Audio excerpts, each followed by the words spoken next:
A massive shout out to the Genin tier member of this channel. Thank you Aliyah Rav, your support means a lot. If you would like your name mentioned in every video, as well as receive special perks and soon having early access to new series, consider becoming a member of this channel by hitting that join button. There's a rumor going around. If you like this video and subscribe you will become a demon, if you become a member you will be the next demon lord. Hi guys, this is the first part of, What If Naruto Had the Sharingan? I hope you enjoy. A tall man stood with his head down, spiky gray hair flopping over his concealed left eye. His gaze fell onto a boy at his feet, whose broken body lay bleeding on the shore of an infamous waterfall. The crimson liquid flowed steadily from the boy's chest, seeping into the grass and dirt. The boy's torso still rose and fell, signaling to all that he wouldn't go without a fight, but the tall man knew his pupil wouldn't last much longer. How could he, when a great, big hole had replaced his right lung? No, the boy would die within the hour, and the tall man's last link to his past would disappear. The legacy, the son of the great fourth fire shadow, who had been the tall man's teacher, was faced with a horrible fate which he could not escape. Death. Kakashi felt something prickle at the edge of his eyes. It was a sensation that he had not felt for a while, a sensation he had hoped to never feel again. Salty tears soon joined the rain streaming down Kakashi's masked face. Even his forehead protector could not conceal his weeping eyes, for a spot of wetness grew at its edge, beneath his Sharingan eye. The tall man soon fell to his knees, crying for the first time in a long time. He collapsed in upon himself, thighs in his stomach, shins in the dirt. His face was buried in his arms, and Kakashi of the Sharingan looked truly pathetic for the first time in his life.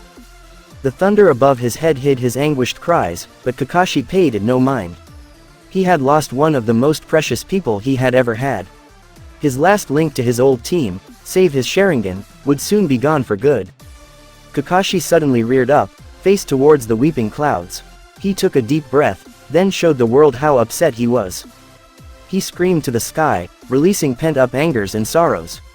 His scream echoed across the forest, scaring animals from their hiding places. But nobody heard it. A hyperactive blonde lay on his back, his spiky hair dripping with water, and his orange jumpsuit in tatters around his chest. Blood coated his body, both his own and another's. His sapphire blue eyes, previously hidden behind tan eyelids, were slowly beginning to open. The whisker marks on his cheeks stretched momentarily as his nose twitched. In a sudden blur of motion, he sat straight up, his eyes wide open. What? Where the hell am I? Now conscious, he looked at his surroundings to find a large, sewer-like hall with a wall of bars directly in front of him, or rather, a battered and frayed wall of bars that were half broken. A rumble suddenly shook the room he was in, and a large piece of what appeared to be concrete dropped from the ceiling to splash into the water around him. What the hell? A huge, hulking figure seemed to materialize out of the shadows behind the bars, a snarl on its vulpine muzzle. Its crimson fur glistened with the same water that soaked the blonde's hair, and even in the crumbling landscape, it seemed to possess an air of power and arrogance. The blonde named Naruto pointed his finger at the giant Fawkes, an angry look stretched across his face. This is your fault. What are you doing? My fault. The Fawkes growled, baring its shiny fangs. I'll admit that some of the blame belongs to me, but a fair portion of it falls on your ass, too. If you had actually tried your best against that spiky-haired lunatic, we wouldn't even be in this mess. Now we're dying, and even if I send one or both of us back in time, we wouldn't be able to change anything important enough. What are you talking about now, stupid Fawkes? What do you mean, sending us back in time? Pipe down, brat, it doesn't matter. There's only two things that could have changed the outcome of that battle, and you can't use either of them. The demon Fawkes suddenly gained a thoughtful look which seemed quite weird on its animalistic face. Unless, yes, that just might work. Naruto looked confused. What are you mumbling about now? Quiet. It hissed. We don't have much time, so I'll have to give you the short explanation. Naruto sat down, ignoring the debris falling around him. Go ahead. Now, believe it or not, you have a bloodline, it began, but it scarcely got that much in before Naruto interrupted. What? He asked, teetering on his heels. A bloodline? Are you serious? Yes. Take that, Sasuke Tem. Shut up, Kyuubi roared. Now don't interrupt me a second time. Okay, so you have a bloodline. But the unfortunate thing is, you'll never activate it, so long as I'm here. Your fourth Hokage didn't realize that the seal he used would not only seal me, but your bloodline limit as well. Or that me and my chakra helping you in dire situations would interfere with its activation. Which bloodline do I have? Naruto couldn't help himself. He was dying to know. The QB leered at him. As much as I hate it, the accursed Sharingan is very powerful, and is indeed dormant within you. But, as I said, with me here, you'll never awaken it. Naruto's face fell. However, the QB paused for dramatic effect. There is a way to activate it, and then send you back in time, thus allowing you to keep the activated Sharingan and activate and deactivate it at your will. How? Naruto asked, excited but also wary of his tenant. It's quite simple, the QB said. First, we have to shatter the seal. Then, a burst of my chakra directly to your eyes immediately after the seal is gone will activate your Sharingan. And as soon as I'm free, I'll have a scant few seconds to send you back before I pass on permanently. Naruto gave it a funny look, but how is that benefiting you? You're still dying, so I don't see what your motivation is. Brat, the QB growled. Think of the big picture. Sending you back with your Sharingan should prevent me from needing to do this, so it's like this version of your life will have never happened, despite you having memories of it. In the end, if this is a success, I still live. Oh, Naruto said, so if I prevent Sasuke from killing us, then you won't die. Exactly, QB said. Now, on the count of 3, you destroy the seal. Ready? Naruto nodded. I don't really trust you, but that's the better of my options. Understandable. Now, we have little time. We must hurry. 1, 2, 3. Naruto awoke to the sound of a battle. Gingerly, he opened his eyes and, if he had been capable of it, would have let out a large gasp. He could see things in much better clarity than he ever thought possible. He could see the individual stitches in the white cloak of the man carrying him. He could see the delicate craftsmanship of the green jacket. If he turned his head to the side, he could easily see the trees pass him one by one instead of the blur they normally were. Surprised, he whispered a low, "Wow." But all that escaped his mouth was an excited gurgle. The man carrying him heard, and turned his own sapphire orbs towards Naruto's face, spiky blonde hair trailing down his cheeks. His gaze shot towards Naruto's eyes, then a prideful smile twitched onto his mouth. Oh, only a few hours old and you're already setting records, eh Naruto-kun? No one's ever activated the Sharingan at such a young age. Your mother would be proud. The fourth Hokage's tone dropped into a melancholy one, his face downtrodden. If only she could be here to see it. Naruto barely noticed the sorrowful side of the man carrying him before the smile returned, though it was forced, and his enthusiastic voice made an encore presentation. Well, Naruto-kun, you're about to go from being my son, Kazama Naruto, to being the hero of the village. Naruto felt his world shake and managed to catch a glimpse of orangish red beneath his father's feet. It felt strange to him, calling the man he respected above all others, father. But that's what the fourth Hokage, Kazama Arashi, was. He was Naruto's father, and nothing could ever change that. Naruto immediately recognized the orangish red beneath his father's feet as Gamabunta, the boss toad. And he felt a bit of dread slide like ice down his throat and into his stomach. This was the night. The hero comment his father had made should have been a good enough clue, but the sounds of battle and the large summoned creature had finally solidified the date into his mind. It was October the 10th, his birthday, and the day that the legendary demon, Kyubi no Yuko, had been defeated. And as they came upon the wretched beast, Naruto suddenly wished the ride could have lasted longer. It would have only prolonged the inevitable, but it would have made him feel a heck of a lot better. His fate was being decided, and there was nothing he could do about it. As his father began a set of seals, Naruto began to cry, completely on infantile impulse. The fourth Hokage gave his son a pained look, as though wishing he had another option, then returned to his duty, tears shining in his deep blue eyes. I'm sorry, son, but it has to be done. There's no other way. This is your story now.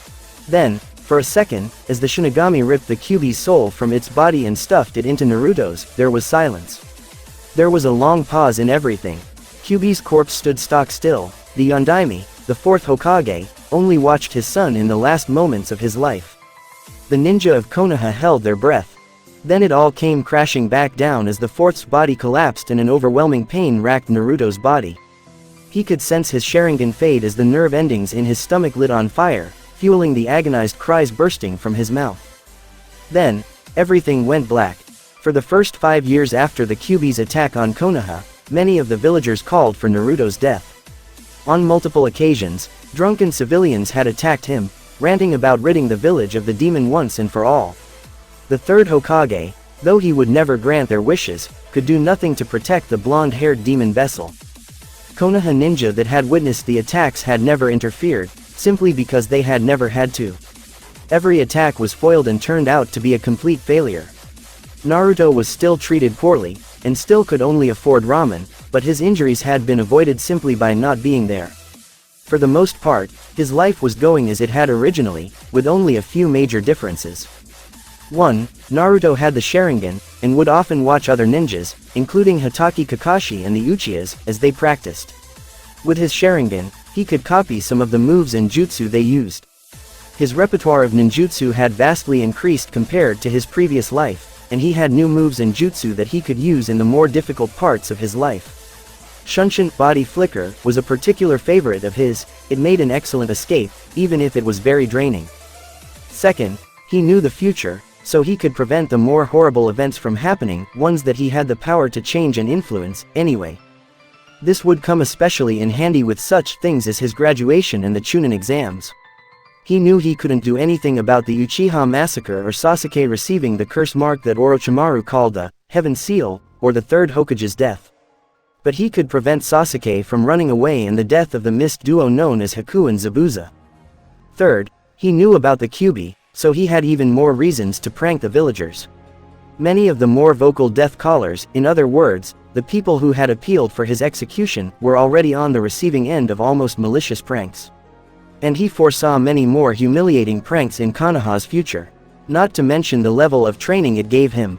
Outrunning Junin was an amazing stealth exercise and a magnificent way to practice underhanded tactics. On December 27th, though, Naruto was suddenly reminded of an attempted kidnapping he had heard about. He couldn't remember who had originally told him. He thought it might have been Neji. Supposedly, one of the Cloud Ninja that had just arrived would try to kidnap Hinata. Hinata's dad, Hyuga Hiyashi, would catch them, and Cloud Village would demand the clan head's body as retribution for their ninja's murder. The Hyuga clan would give over Hazashi, Hiyashi's twin, instead, and the bird in a cage seal on Hazashi's head would keep the famous Byakugan in Konoha. But as a result, Hinata's confidence in herself would be brutally shattered, and Neji would hate her and the main family for the incident that killed his father, believing it their fault. Naruto, being the kind of person that he is, decided that he would attempt to stop the kidnapping, even if all he could do was boost Hinata's confidence. So, that night, he grabbed a sleeping bag, a package of instant ramen, a flashlight, and some firewood, and set up camp right outside the Hyuga compound. And he waited. He set up the firewood, lit a fire, boiled some instant ramen, ate it, then sat back down and waited. Naruto was never particularly fond of the Hyuga clan, considering what he had seen of it. Sure, he liked Hinata well enough, but the rest of the Hyuga were on his black list. Neji was particularly high up on Naruto's list of people he disliked, mainly for how he had treated Hinata, who had become a good friend of Naruto's. Now that he had sat down to think, Naruto found that he really liked Hinata. Sure, she was shy and quiet. She often stuttered and blushed a lot. She even fainted from time to time, especially when Naruto was around. But Hinata had done something that made Naruto proud of her, and that had made her one of Naruto's best friends. She had stood up against an opponent that was clearly stronger, and hadn't flinched, even when faced with death. To Naruto, that made her okay, and he happily welcomed her into his circle of friends. Thinking about Hinata put a smile on his face, and Naruto suddenly regretted not getting to know her earlier in his previous life. He had definitely missed out on a great sparring partner and a good friend, and maybe even, Naruto blushed, a girlfriend. Finally, around 2 in the morning, he could hear someone dashing out of the Hyuga compound. Setting his face with grim determination, he knew he wouldn't beat this guy. He activated his Sharingan and ran as fast as he could towards the noise. What he found was a shinobi dressed all in black leaping across the roofs of Konoha. Quickly shoving Chakra to his feet, he followed, pushing himself to catch up. His enemy was most certainly a fast one. It took a good while, at least 5 minutes, and he was nearing the walls of Konoha's defense. But with his dark-clad enemy in his sights, he set his hands in a cross-shaped seal, and mimed one of his favorite jutsu. His doppelganger attacked the shinobi with a hard punch to the skull, as if out of nowhere, forcing him to let go of the captive Hyuga princess. The real Naruto slid under the Cloud Nin and caught the girl with minimal ease, standing her on her own two legs. With a large amount of haste, he undid her bindings and pushed her away, towards her home. Go. You shouldn't have done that, the shinobi growled, free of the clone, forcing Naruto to turn and dodge a punch to the skull. The ninja scoffed, as if insulted, a 5-year-old. That's all they send to stop me. He lashed out with a kick that hit Naruto in the stomach, forcing him backwards. A follow-up blow with his elbow sent the blonde's chin upwards and the shinobi grinned with satisfaction. He was beating the snot out of the little brat. Naruto jumped back slightly to avoid another much lazier kick. He took advantage of his opponent's lax guard and rushed forward, punching him. Or at least trying to. The shinobi, whoever it was, batted it away as if it was nothing, retaliating with a harsh punch to Naruto's stomach. Suddenly, the Naruto that the Cloud Ninja was fighting puffed into smoke, and he very well dreaded the words that reached his ears from behind him. The pit of his stomach nearly dropped out. Konoha's secret taijutsu technique, 1,000 years of pain. A quick, unexpected, and very hard poke in the ass sent the foreign ninja flying. He landed on the ground about 10 yards away, rubbing the offended body part. His ire was most definitely rising, and there was only one thing to take it out on. The Cloud Ninja scurried to his feet, massaging his hurt ass and his wounded ego. He was distracted, and it was the perfect opportunity for Naruto to take advantage of. Kaden, he whispered, flashing through hand seals. He stopped abruptly on Tiger and put his index finger and thumb to his lips, as he had seen Sasuke do many a time, Gukaku no Jutsu. Naruto's torso jerked forward and a large fireball burst forth, charging towards his enemy with amazing speed. The Cloud Nin seemed to understand the danger this technique presented and dodged out of the way, landing a few feet from the scorching flames. Naruto was suddenly in front of him, a grin plastered on his face. The Kumo shinobi was too shocked to dodge the kick delivered to his chin and went soaring upwards. With another amazing burst of speed, Naruto was behind him. Using his enemy's body, Naruto flipped around in midair, sending a kick to the ninja's stomach. It was blocked easily. You're gonna have to do better than that, kid. Naruto used the block to add speed and power to his twist, turning 180 degrees. His fist came crashing down into his opponent's face. With only a few feet between them and solid earth, Naruto brought his right heel down onto the ninja's stomach with a devastating kick, sending him straight to the ground. He rolled onto his stomach, groaning. Naruto landed not too far away and tried to dive onto the man's back, but was too slow, and got a kick in the stomach in return. It was hard enough to send him soaring, until he collided with the wall of a random house, forcing a crater into the brick. He was extremely lucky that he had thrown up a wall of chakra in his back to prevent damaged bones, but it still hurt like hell, and he knew that he had lost. All he could do was wait for the end as his Sharingan faded. He distinctly heard a cry of pain and a dull thud as something heavy hit the ground. Someone was panting, out of breath from a sudden spontaneous exertion. It was deep and low, so it had to be a man. He looked up to see his opponent on the ground, dead, with a pissed-looking Hyuga Heihachi standing above the corpse. Naruto felt a smirk stretch across his lips, then laughed and shot a victorious grin at the fallen form of his enemy. It was never about stopping you, jackass, it was about stalling until the pissed Hyugas came and whipped your ass. Naruto felt his muscles protest as his limited chakra settled down again. Heihachi pulled him from the rubble and helped him stand, a grateful look on his face. Naruto winced as a few of his joints cracked. It seems we have you to thank for my daughter's rescue. Oh Name wa, what is your name? Naruto grinned foxily. Boku no Name wa Uzumaki Naruto Desu, my name is Uzumaki Naruto. And it was nothing. Couldn't let Hinata-san get kidnapped, could I? Heihachi gave him a once-over when he heard the name, then smiled and declared, no, I guess you couldn't. But how did you know? Naruto blushed. Ah, well, you see, Heihachi smirked, so it was your sleeping bag outside the compound. Whatever for. Well, I didn't completely trust the foreign ninja, he scratched the back of his head awkwardly. Heihachi seemed skeptical of his story, especially around Hinata-chan. Oh, so it's Hinata-chan now, is it? Heihachi grinned a sly grin. Ah, well, Naruto stuttered, his blush darkening. I was kind of watching her birthday party, she just seemed like a really nice person, so. Well, Hiashi said, if you think so highly of my daughter, how about I introduce you? Say hi, Hinata-chan. Hinata peeked out from behind her father, buried her face in his pants leg, and uttered a meek, konnichiwa, Naruto-kun.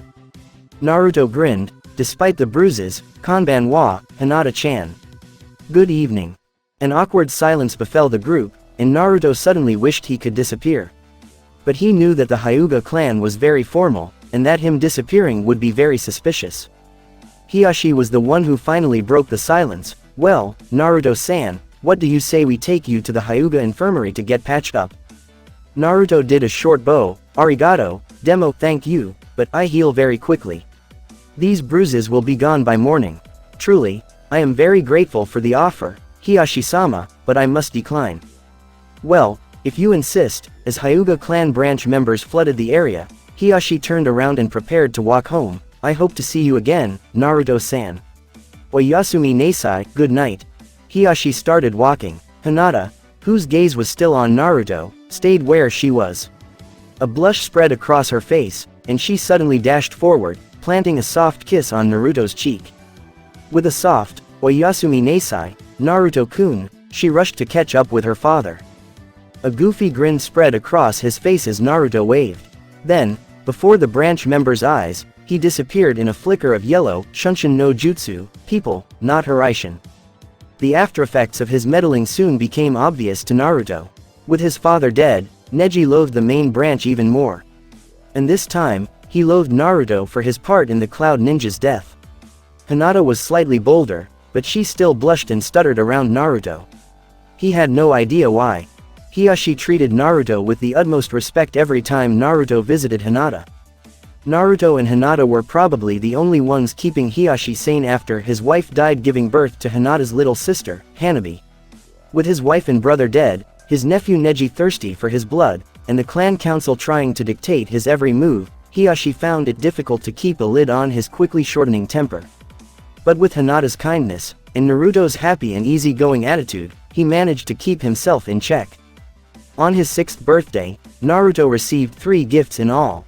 2 were from the 3rd Hokage, and the 3rd was from Hinata, which Hiashi had taken upon himself to deliver. It had been quite a pleasant surprise to find the ever-busy Hyuga Hiashi standing on his doorstep with a neatly wrapped gift in his hand and happy smile on his face. The 3rd's first gift had been a note telling him that he had been accepted to the Ninja Academy. He had kind of expected it. He had gotten the same gift the first time around. It was the 3rd's second gift that had surprised him. Weights. The Sandame had gotten him wrist and ankle weights. They were black and looked like simple 2-inch wide wrist-ankle bands. They were adjustable, so Naruto could easily change the weight of them. Hinata's gift had been very unexpected. Or rather, Hinata's gifts had been rather unexpected. She had gotten him a pair of black goggles, very similar to the green ones he had worn in his original life. In the same box, there were a few sets of the same clothes. 5 black t-shirts, all with the Sharingan Tomo design stitched into the back with white silk, and 5 pairs of Anbu-style pants, which included the ankle wraps. 2 ninja utility belts joined the rest of the clothing. A couple 100,000 yen and a note were packed neatly beneath it all. The note briefly explained that he could use the yen to buy larger clothes when he grew out of them. All packed in the same box. After shortly worrying about the Sharingan design, he hid it with a genjutsu, and packed all but one set into his closet.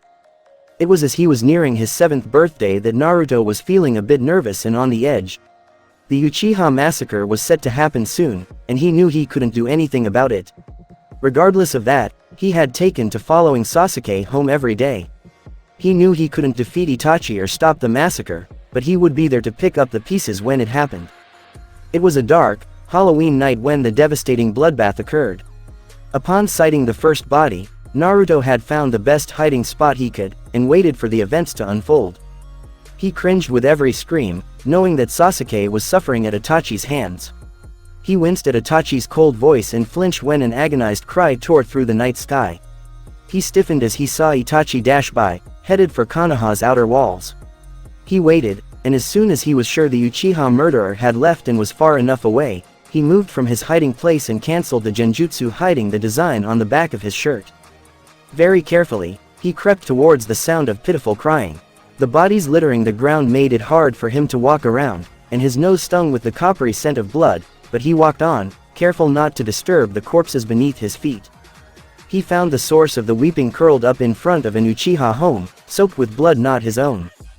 7-year-old Sasuke was leaning up against the wall, tear-filled eyes wide and peeking out above his knees. His arms were wrapped tightly around his shins, and his arched back heaved with every strained breath. His black shirt was rumpled and wrinkled, clinging to his form with sweat and the unending river of crimson liquid. His lean, young arms trembled and his obsidian eyes stared straight ahead, unseeing. As Naruto slowly approached him, he activated his incomplete Sharingan, and held back the bile that rose in his throat. He concluded, quite decisively, that he didn't want to be looking at the scene of a massacre in such detail. He knelt down, placing a gentle hand on Sasuke's shaking shoulder.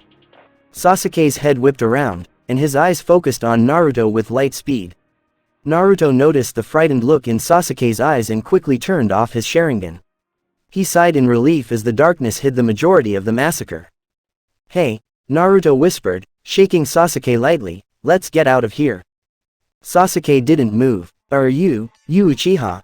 he asked timidly. I thought I was the last one." "Yeah," Naruto said, "but you're not alone anymore. We're the last ones alive, but at least we've got each other. Your cousin Naruto won't leave you alone in all this." Sasuke smiled weakly. Thank you. You're not alone, Sasuke. And you never will be ever again." Naruto smiled. "Now let's get out of here. Hokage-sama will know what to do." Sasuke nodded, and tried to stand. His knees trembled for a few seconds, then he collapsed back onto his butt. Naruto sighed and helped him up, slinging the boy's right arm over his shoulders. With a one-handed seal, they disappeared in a flicker of black. Sandaim's breath caught in his throat as a mass of black, red, and yellow landed in his office with a thud and too loud, ouch. He stood from his chair as a crimson liquid seeped onto the pristine floors of his office. The mass, or maybe masses would be more appropriate, that had appeared in his office sat up with a groan.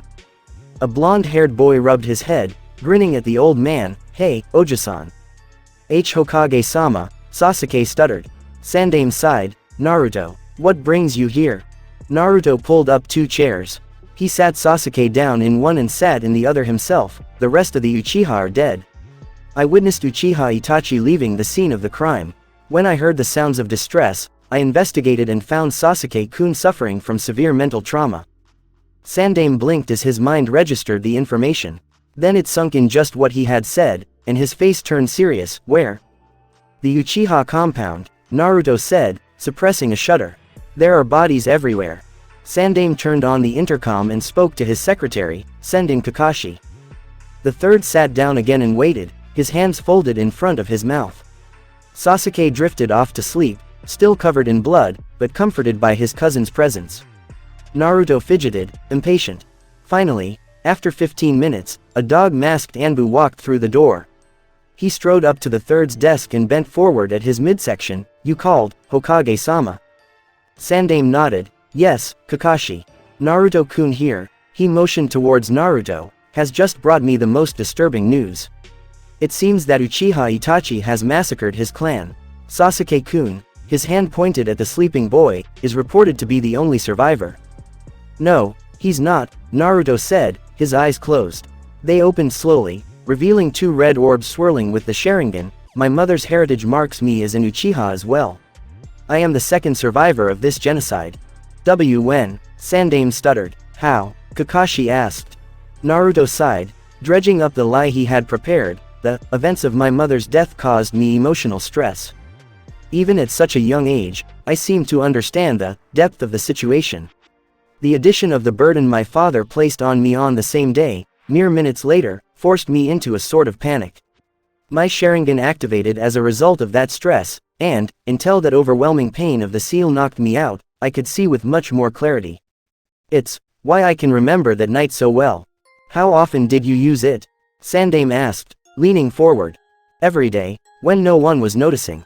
I'd watch ninja spars until I ran low on chakra. I can't use most of them, though.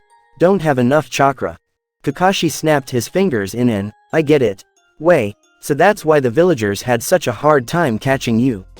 You evaded them using the Sharingan. It also explains your knowledge of jutsu as well as your developed vocabulary. Back to the matter at hand, Sandaime said, reigning Kakashi's moment of discovery. The Uchiha clan has been murdered and I want you and your team to investigate the scene. Dismissed. Kakashi bowed quickly, "Hi, Hokage-sama," and swiftly left the room. Old man, Sandaime turned his attention back to Naruto. "I want you to keep my bloodline quiet for now. And I'm going to need a bigger apartment for Sasuke and I." The third blinked, "What do you mean?" Naruto glanced at the raven-haired Uchiha. "Sasuke's unstable right now. He needs someone from his family to support him. And I'm the only one left. As for the apartment, us living in the Uchiha compound would only make things worse for Sasuke.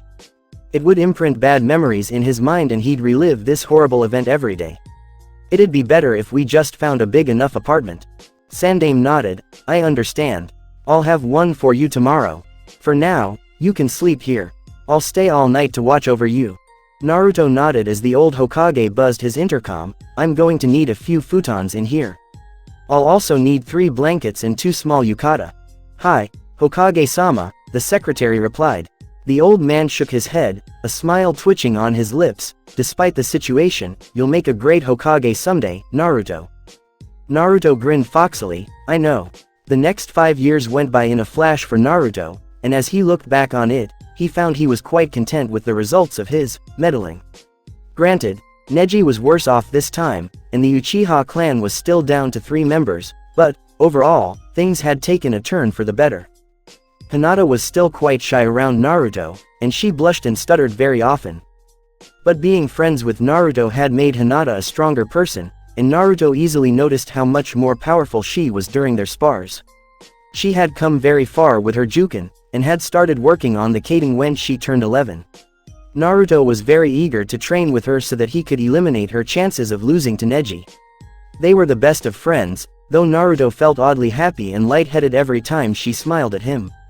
He was still trying to figure out why. After merely a year of living together with Sasuke, Naruto immediately saw some of himself rubbing off on the dark-haired Uchiha. He really should have guessed it would happen, considering they were practically inseparable, but it still surprised him. Sasuke, the original Sasuke, had been broody and sulking and often stayed quiet, except for the occasional insult and such. This new Sasuke, who was carefree and happy, could be found pulling pranks with Naruto. Many of the victims had taken to calling them Densetsu Teki na Uzumaki Kyodai, or the legendary Uzumaki brothers. Naruto had never realized how useful 2 pairs of Sharingan eyes would be in pulling pranks until Sasuke had started participating in the all-out war against the hateful villagers. Iruka had punished them countless times for innumerable pranks, especially when he wound up with lipstick, blush, and eyeliner on his face, and a blonde wig on his head. Hinata never participated in their pranks, and she was never a target of them, but Naruto could often hear her giggling at them. For his 7th birthday, Hinata had gotten him a few D-ranked jutsu scrolls, with techniques like Kawarimi and Henge on them. Hiashi had thrown in a few free Ichiraku ramen coupons. The 3rd Hokage had given him kunai and shuriken. Hinata gave Naruto several scrolls on stealth for his 8th birthday, and the 3rd had given him higher settings for his weights, explaining how a genjutsu ninjutsu hybrid melded the metal weights into the little black bands. Needless to say, Naruto was a little confused.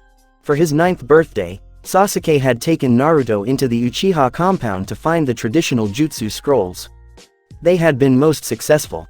Hinata had given him more scrolls on genin level jutsu, and the 3rd had continued to give him weights. On his 9th, 10th, 11th, and 12th birthdays, Hinata, Hiashi, Sasuke, and the Sandaime had run out of things to give him besides Ichiraku coupons, so they had simply thrown him a huge party, inviting everyone who treated Naruto the way he deserved to be treated. That meant that Kakashi, Sasuke, Sarutobi, Hinata, and Hiashi were the only ones that attended. The parties had been small, but Naruto had loved them nonetheless. Naruto panted as he ran from the scene of his crime, a can of black paint swinging from his left hand. Sasuke was running behind him, a can of red paint sloshing beneath his fingers. "Get back here, Naruto. Stop now, Sasuke." Naruto and Sasuke laughed excitedly, letting the paint cans fly behind them, where they collided with and spilled over 2 of the Chunin chasing them. The trouble-making duo rounded a fence and flew down the alleyway. The remaining Chunin followed, dashing past the yellow wooden walls of the fence around them. An outline suddenly appeared on a section of the fence and a piece of cloth painted to look like a fence fell forward, revealing a grinning Naruto and Sasuke. Idiots, Naruto and Sasuke chuckled quietly. They turned around, still staring at the disappearing backs of their pursuers. Then they whipped their heads around and ran in the opposite direction. But they barely made it 3 inches before they collided with a green-clothed chest. Both fell backwards, landing on their posteriors with their heads down, staring at the dirt street. Naruto swallowed the lump in his throat and looked up, mirrored by Sasuke. Iruka stood in front of them, a disapproving glare set about his stern face. His mouth was twisted upside down in a disappointed frown, and his eyebrows were knit together at the center of his forehead, right above his nose. His hands rested on his hips in a reprimanding sort of way, and his nostrils seemed to flare. "Iruka-sensei, we can explain," Sasuke stuttered. Naruto nodded. "Yeah, it was all in the name of good fun." The blonde's head was bobbing up and down. Iruka bent forward and opened his mouth. "Fools." Naruto and Sasuke were tied up in front of the class, and everyone was staring at them. Many members of the Sasuke fan club would tell you what a bad influence Naruto had been on Sasuke. And the very minute Naruto fan club would argue that Naruto's influence had been a good thing for Sasuke. Tomorrow is the Academy's graduation exam. You, Naruto, have failed the last 2 times. Iruka shouted, jabbing his finger into the blonde's chest. This is no time to be causing trouble, you morons. Both Naruto and Sasuke scoffed, as they had many a time before. Yeah. Iruka's eyebrow twitched and he turned to the class. Time for a review of the Henge no Jutsu. Line up, and transform perfectly into me. The class groaned, but did as they were told and lined up. Everyone, including Sasuke, pulled it off without trouble, but it was not to be so when Naruto took his turn. With a hand seal and a puff of smoke, Naruto disappeared, revealing a perfect image of Iruka standing in his place. Naruto grinned and turned around to wave at the class. Immediately, Iruka noticed a "kick me" sign on Naruto's back, and felt a vein throb in his temple. Naruto. A fist came down and whacked Naruto atop the head, releasing the transformation. Ow! Naruto cried, rubbing the developing bump on his cranium. He turned around and pouted at Iruka, but Iruka-sensei, it was perfect. Go ahead and look at your back. Iruka reached behind him with his free hand and pulled off the piece of paper he felt there. He brought it in front of him, examining the words written on it. Kick me. Iruka and his super-sensitive teacher's hearing heard a snicker, and his head whipped around to focus on Sasuke, whose hands were plastered in front of his mouth to hide the giggling that threatened to burst from his lips. Iruka felt his eyebrow twitch again. Iruka smirked at the 2 boys below him. You 2 aren't going home till it's all clean. Don't care, Naruto grumbled. Sasuke scowled. It's not like we have much to go home to. Iruka's smirk melted into a frown and he contemplated something for a second. Hey guys, clean this up quick, and I'll take you out for ramen. Naruto and Sasuke turned to each other and grinned secretly. They had conned Iruka into buying them ramen again. Naruto sped through the forest. Things were going almost exactly as he remembered them to be. At least, on this night. Sasuke had gone home after learning of his failure. He knew that Naruto needed his space when he got upset. Right after Sasuke had left, Mizuki had joined him on his swing and told him of the alternate way to graduate. Naruto had played along. Hook, line, and sinker. He had easily stolen the scroll of forbidden seals. All he had to do was use the old man's perverseness against him. It only took a hand seal, a puff of smoke, and a little of forbidden flesh to knock the aged Hokage out cold. The entirety of the security around the scroll was quickly bypassed, and Naruto had left before anyone could figure out what had happened. The most interesting thing he had found was something called the Hiraishin no Jutsu, and he had quickly found out that it was his father's most powerful ninjutsu. That alone was reason enough to read about it. This jutsu was created by the 4th Hokage. To activate it, the user needs a special seal or jutsu formula, jutsu shiki, to mark the destination. After this is done, the user can travel almost instantaneously to that location. The 4th applied this jutsu shiki in advance to small weapons such as kunai. It is possible to leave a formula on an area touched by the user. Naruto grinned, pulling out the marker he had brought specifically for the occasion. A blank scroll was slipped secretly from out of his kunai pouch and unrolled next to the forbidden scroll of seals. In what seemed to be no time at all, every detail concerning the Hiraishin was carefully inscribed on the previously blank scroll, and Naruto held enough of an understanding of the technique to recite the most useful jutsu shiki by heart. With both scrolls put away, Naruto eagerly pulled out kunai, inscribing a jutsu shiki on each of them. He left no single knife untouched and unaltered, and, in the end, probably had enough kunai to stop an army. Now, the only problem he had was chakra. Naruto sighed. It was going to take a long time to get his reserves up so high again. He looked up to the large tree in front of him. Well, he told himself, if you want to succeed, you have to try. Naruto panted. It had taken the better part of the day, but he had done it. The large tree behind him had slash marks decorating its front, each a few inches apart. The distance between the marks quickly grew, and, about halfway up the tree, the marks were easily 3 feet apart from one another. There was a funny prickling on the back of Naruto's head, and he quickly dropped into his act. He had to reenact his graduation almost perfectly, lest he change something vital. It would not do for something to go wrong so far into his second chance. Naruto looked up as Iruka landed in front of him, a creepy look on his face. I've found you. Naruto scratched the back of his head, laughing nervously. Heh, yeah, you found me. I only had a chance to learn one jutsu. Iruka's eyes trailed over Naruto's form, noticing rips and frayed patches in the fabric of his black t-shirt. You've been working hard. What have you been doing? Naruto giggled excitedly. Never mind that. If I show you this really cool jutsu, you'll let me graduate. Iruka blinked. What gave you that idea? Naruto grinned. Mizuki-sensei.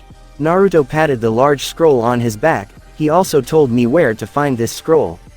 He said that if I mastered one jutsu on here, you'd let me graduate. Iruka's mouth fell open. Mizuki started this.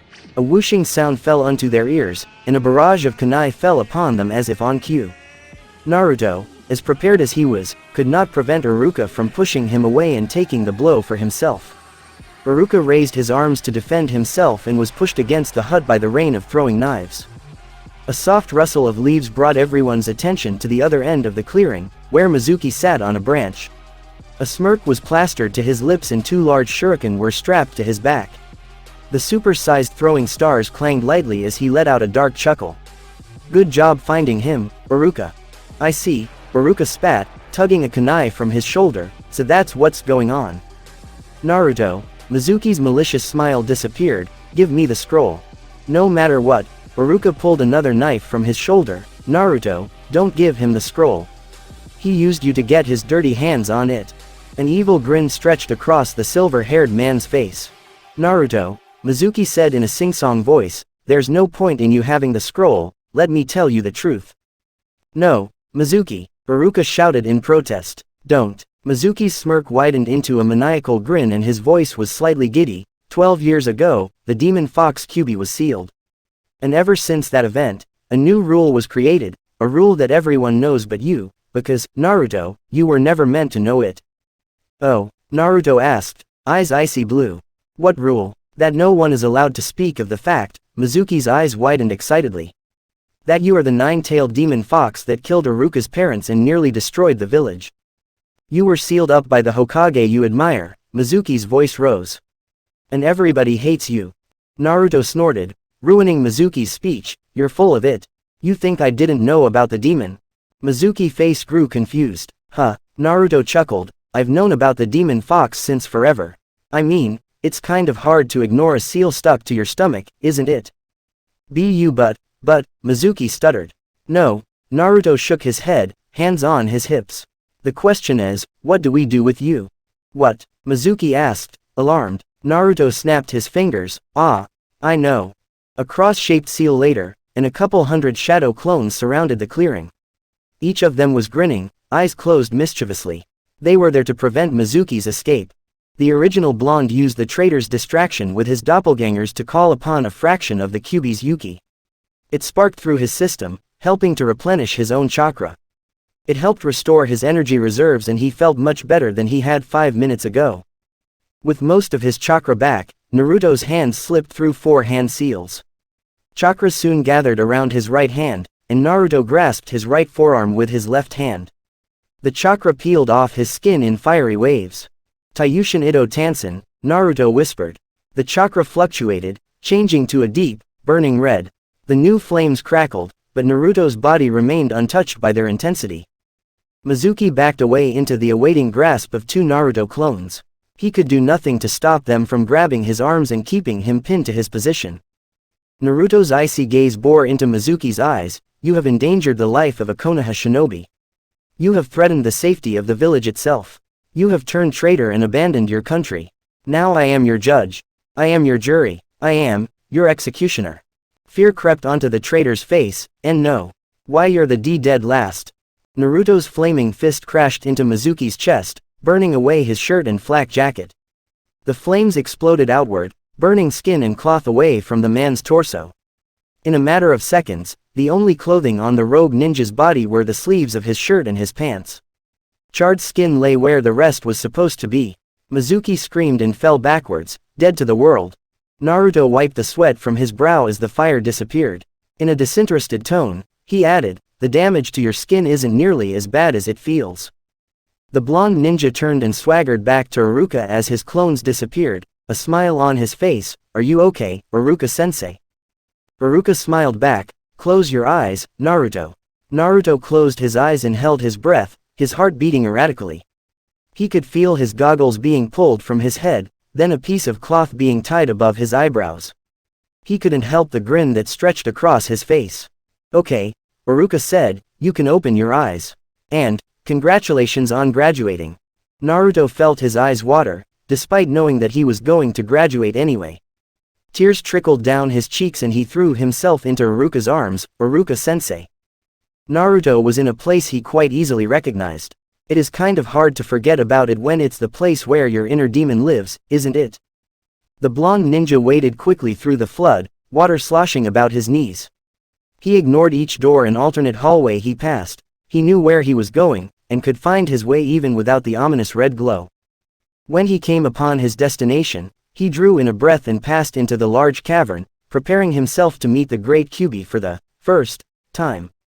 The sight that met his eyes wasn't any different than he remembered it. The walls were still dirty, the floor still one massive puddle, and the sturdy barrier of bars was just as strong and powerful as he first saw. Naruto braced himself as one huge, gigantic red eye opened behind the makeshift cage, zeroing in on his small form. He suppressed a shudder. Being in its presence could do that to anyone. Brat, a deep voice growled, coming from the general direction of the eye, what do you want? You're disturbing my sleep. Naruto crossed his arms and glared at the figure behind the bars. You could have given me more chakra, you know. I could barely stand after I used my new jutsu. The voice chuckled, so you noticed, did you? Congratulations, brat, you're not as dumb as I thought you were. Look, Fuzzy, Naruto ignored the warning growl. If we're gonna survive this whole thing, you better give me all the chakra I ask for. Because if I die, you die, and withholding your chakra could get us both killed. You've got guts, brat, the beast admitted grudgingly, and you've got a point too. So I'll go along with you, for now. 2 days later, the sun shone brightly as Uzumaki Naruto and Uchiha Sasuke walked down the streets of Konoha together. Each had a happy smile on their face and a spring in their step as the academy came into view. Sasuke wore his usual attire, the clothes he originally wore in canon. Naruto was in something similar to what Itachi had worn daily. A bigger version of the black shirt Hinata had gotten him was tucked into his Anbu pants and a ninja utility belt hung around his waist. White Anbu armor was strapped tightly to his torso, stolen from Itachi's stash. On his right arm, he wore a strap-on sleeve like Sasuke, one of those things that was on Sasuke's arms in his original anime outfit. It disappeared into his right sleeve. His left arm was wrapped in bandages much like Lee's. They too vanished into his sleeve. On the back of his shirt, hidden by genjutsu and his new armor, was the Uchiha clan symbol, smack dab in the center of the white tome design. As the duo reached their destination, Naruto slid the doors open and walked in, followed shortly by Sasuke. Many people crowded the desks, and quite a few waved to Sasuke and Naruto. But they weren't interested. The Uchiha cousins walked through the aisles and stopped halfway down the classroom. They took a seat. Naruto was between Hinata and Sasuke. Sasuke sat at the last space on the desk. It served him best. No fangirls could sit next to him. Out of the three of them, Hinata seemed to have changed the most. She still wore a coat over top of her ninja attire, and her pants were still black. But her deep indigo hair was long and cascaded over her shoulders and down across her back. Her bangs were still neatly cropped right above her eyebrows, and she was still a bit shy and quiet, but she was more confident in herself and her abilities. Winning Naruto's love didn't seem impossible anymore. Ino and Sakura's entrance went unnoticed, and then things quieted down. Iruka entered the room and everyone immediately shut up. Not a whisper escaped their mouths as the teacher began his graduation speech. Naruto tuned out the speech. He had ignored it the first time, he could ignore it again. He was only half listening when Iruka called the teams, and he really didn't expect it to change. But it had. Team 7. Hyuga Hinata, Uchiha Sasuke, Uzumaki Naruto, Iruka shouted, his eyes traveling down the list. Team 8. Inuzuka Kiba, Haruno Sakura, Aburame Shino. Naruto's cheek slipped off his palm and his chin collided with the desk. His eyes were wide open now, and even though it had hurt to hit his chin, he was totally ignorant of the pain. His surprise soon vanished, replaced with elation. He let out a whoop of joy, hugging the two people next to him with a fervor unrivaled. Hinata blushed and Sasuke scowled, though his lips would twitch every now and then. Many of Sasuke's fangirls squealed angrily, obviously upset they couldn't be with their Sasuke-kun. But to Naruto, none of those things mattered. His motivation behind the hug had been totally different.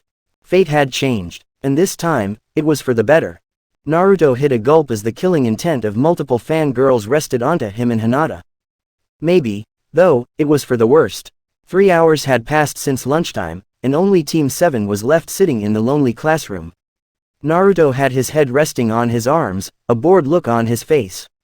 Hinata sat on his right, a light blush on her cheeks, sneaking glances when she thought Naruto wasn't looking.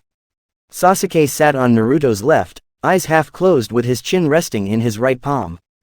Naruto sighed, there's only one person who could be anywhere near this late. Sasuke nodded, yup, Kakashi, they said in unison. Then they both sighed. They had grown up knowing Kakashi and his tardiness. It had always been a pet peeve for them, and Kakashi delighted in angering them. 20 minutes later, Naruto and Sasuke were snoring lightly, drool trailing down their chins. The classroom door opened, but Hinata was the only one who noticed. The silver-haired man known as Kakashi peered in, his gaze settling on the two sleeping boys. Naruto, he noted, wore clothing that was disturbingly familiar. He smirked. Well, I guess I can see why people would call them the legendary Uzumaki brothers. They don't do anything alone, do they? Hinata blinked. Anyo, sensei, you're late. Kakashi chuckled beneath his mask, wake up those two and meet me on the roof. Team 7 sat assembled on the roof of the academy. Naruto and Sasuke yawned, rubbing their eyes. Alright, Kakashi said, leaning up against the railing, let's start off with some introductions. You know, likes, dislikes, dreams for the future. Naruto frowned sleepily. Why don't you go first, sensei? Kakashi shrugged. My name is Hatake Kakashi. My likes and dislikes are none of your business. Dreams for the future. Well, I have a lot of hobbies. The gray-haired Junin pointed to Naruto. Your turn, Blondie. Naruto yawned, scratching his stomach. Name's Uzumaki Naruto. I like ramen, Hinata-chan, my cousin Sasuke, and training. What I dislike are those who judge others unfairly. Dreams for the future. He thought for a second, helping Sasuke take revenge for our clan, and to become the greatest Hokage ever. Hobbies, he grinned, pulling pranks with Sasuke and sparring with Hinata-chan. Kakashi nodded, pointing to Sasuke. Next. Sasuke rubbed his right eye. My name is Yan. Uchiha Sasuke. I like ramen, fire jutsu, my cousin Naruto, and training. Yan. I dislike people who judge others based on face value. Hobbies. Sasuke scratched his chin, pulling pranks on the ignorant villagers and training my Sharingan with Naruto. My dream, avenge my clan and revive it, and help my cousin reach the top. Kakashi blinked. That was unexpected. Slightly unnerved, Kakashi pointed to Hinata. Your turn. Anyo, Hinata said, my name is Hyuga Hinata. I'll like Naruto-kun, Sasuke-san, and sparring with Naruto-kun. I dislike others who judge people unjustly. My hobbies are pressing flowers, and training to become a medic nin. My dreams for the future. Anyo, she blushed, staring at Naruto, I can't say. Kakashi resisted the urge to arch an eyebrow, so she likes Naruto, eh? Right then, Kakashi said, standing straight, his hands in his pockets, tomorrow we'll begin with some survival training. Sasuke and Naruto sighed, but Hinata spoke up for them, Anyo, sensei, we already did that at the academy. Kakashi leaned against the railing and chuckled, his eye closed. His voice had an, I know something you don't know, tone to it, you guys are gonna flip. You see, the academy test is just to see if you have what it takes to be genin. The real test is administered by us Junin sensei. Kakashi leered at the newly formed Team 7, an evil gleam in his eye, and the test has a failure rate of 66.66%. He turned, taking a small moment to enjoy the looks on their faces, bring your ninja gear tomorrow. And don't eat breakfast, you'll puke. Are you sure this wise, Hiyashi-sama? They're only kids. Sandame sat with his hands folded in front of his mouth, elbows propped up on his desk. He was in a conference with Hyuga Hiyashi, Hinata's father. Hiyashi sighed, as much as I hate to force this upon them, it must be done. Naruto-kun needs the protection of a clan, and the only clan capable of providing adequate protection for him is the Hyuga. If I could adopt him into the clan any other way, I would have, but this is the only method I could slip past the elders with. I don't need their approval to set up a marriage. The third Hokage sighed, pinching the bridge of his nose, Naruto-kun will not be happy about this. I don't think Hinata-san will be either. Naruto-kun and Hinata-chan are already good friends, Hiyashi assured him. They may find it awkward at first, but they will adapt to being married quite easily. They probably would have been engaged to one another in 4 years anyway. What do you mean? The third had a good idea what he meant, but he wanted confirmation. Hiyashi sat back, folding his hands in his lap. I have noticed that Hinata-chan and Naruto-kun are very fond of one another, more so than any best friend ever is. In 4 years, they could legally marry without any of the repercussions they might have encountered earlier. I suspect they would have done so. Sandame sighed, so that was why you wanted them on the same team? Yes, Hiyashi nodded, it will help with their integration into marriage 4 years from now. I don't like it very much, Sandame admitted, but I will allow it. Just make sure to take care of any problems before you go through with it, Hiyashi-sama. Hiyashi stood and bowed, thank you, Sarutobi-sama. The three would-be genin of Team 7 waited impatiently where their sensei had told them to wait. Normally, this might not have made much sense, since they would only be waiting a few minutes. But this team was different. This team had Hatake Kakashi for a teacher, and he was known to be chronically late to everything. So, naturally, they had been waiting for about 3 hours. Kakashi walked into the clearing, a backpack strapped to his torso. He smiled at them, and waved, hey guys, good morning. You're late, Sasuke and Naruto shouted, pointing at the tall Junin. The gray-haired man ignored them and set an alarm clock on one of the posts. He poked it and it dinged, then started ticking. Kakashi turned back to them, it's set for noon. He held up 2 bells, you have until then to take these from me. That is your task for today. If you don't get a bell, say goodbye to lunch, he continued, I'll tie you up to one of those logs and eat in front of you. Those who get no bell fail and get sent back to the academy. That will be at least one of you. Kakashi tied the bells to his belt loop, you'll have to come at me with the intent to kill.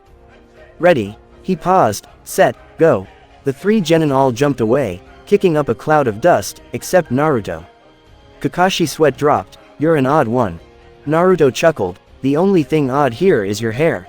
Kakashi looked at Naruto in a calculating way, he has the Sharingan, as well as a large repertoire of jutsu. I won't be able to read with him around. Naruto stared at Kakashi, then grinned, unstrapping something on his forearms and ankles. 4 black pieces of cloth fell to the earth, leaving meter-wide craters in the earth. Kakashi's sweat dropped again, uh-oh. Now, Naruto said, his grin widening, I'm ready. Kakashi had to double-take when Naruto disappeared before him, his eye wide with surprise. What? A black tornado surrounded the Junin, flecked with blonde and peach. A blur suddenly flew from the circular pattern, striking the distracted Kakashi in the jaw before rejoining the miniature cyclone. Regaining his bearings, Kakashi pulled 2 figures from the whirlwind, forcing it to dissipate. He chuckled, Not as great as you thought, huh? He slammed one of the Narutos into the ground, where it puffed into smoke. The second Naruto broke free from Kakashi's grasp while the elite ninja was concentrated on his other. He tried to send a roundhouse kick into the man's chin, only to have Kakashi duck at the last second. With Naruto's back exposed to him, Kakashi set his hands into a seal, an evil gleam in his eyes. Konoha secret taijutsu technique, 1,000 years of pain. A powerful ass poke sent Naruto flying, bursting into smoke a few yards from his sensei. Kakashi's eyebrow rose, a clone. Got it, Sasuke and Hinata nodded. Naruto grinned, good. Are you sure this will work, and Naruto-kun? Hinata was slightly apprehensive. Kakashi was a Junin after all. Sasuke smirked. He knew that none of Naruto's plans failed. The combination of Sharingan and Naruto's natural cunning assured victory. Naruto grinned, of course, Hinata-chan. Kakashi looked up from his book as Hinata rushed from the trees, launching a palm strike towards his stomach. Kakashi easily dodged it, but was unprepared for punch that struck his head. Sasuke giggled impishly, never let your guard down, sensei. Well, the Junin said in an approving tone, it appears you two have grasped the meaning of the exercise. But where's? The three shinobi jumped out of the path of a large fireball as it barreled towards them, courtesy of Naruto. The blonde grinned at them. You okay, Sasuke, Hinata-chan? They both nodded. Oh, Kakashi said, I see. But, the alarm sounded, dropping the smiles from the Genin's faces. Kakashi grinned at them, your time is up. All three of his students sighed. The three Genin were tied to the stumps, Naruto in the middle with Hinata and Sasuke to his right and left respectively. Kakashi stood in front of them, bent down to their level. You know, none of you got a bell, but you all understood the meaning of this exercise. Somehow, when I read the names of the three Genin assigned to be my students, I knew you guys would pass. Naruto, Sasuke, and Hinata's heads rose. You mean? Kakashi smiled at them, yup. Team 7 starts missions tomorrow. Thanks for watching. I hope you enjoyed. This is my second story from the author James Daniel Fawkes, who first believe has incredible writing talent. Be sure to check out his stories. Link in the description.